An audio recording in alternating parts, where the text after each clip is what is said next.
Detik-detik kakek pengidap stroke dijambret di Jakarta Pusat, uang dan ponsel raib. Beredar di media sosial sebuah video yang memperlihatkan detik-detik kakek yang mengidap stroke dijambret di Jakarta Pusat. Peristiwa ini tepatnya terjadi di kawasan Tanah Tinggi, Johar Baru, Jakarta Pusat, pada Senin, 15 Juli 2024, sore. Salah satu videonya dibagikan oleh akun Instagram @info_Jakarta Pusat.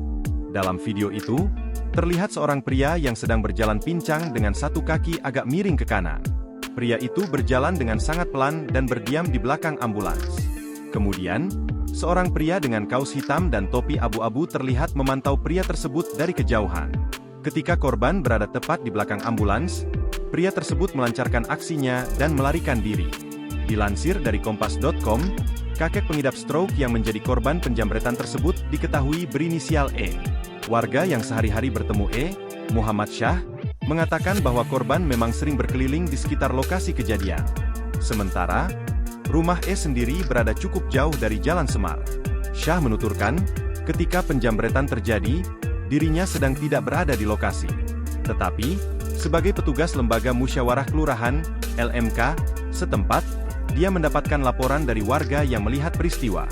Syah mengatakan, E menderita stroke sejak 4 tahun lalu dan mengalami kesulitan berbicara.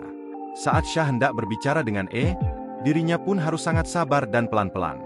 Syah mengaku tidak mengetahui jumlah uang yang raib dijambret oleh pelaku.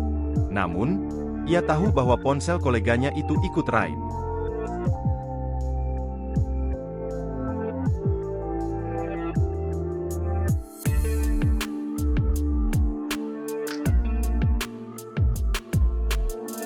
Download Tribun X sekarang, menghadirkan lokal menjadi Indonesia.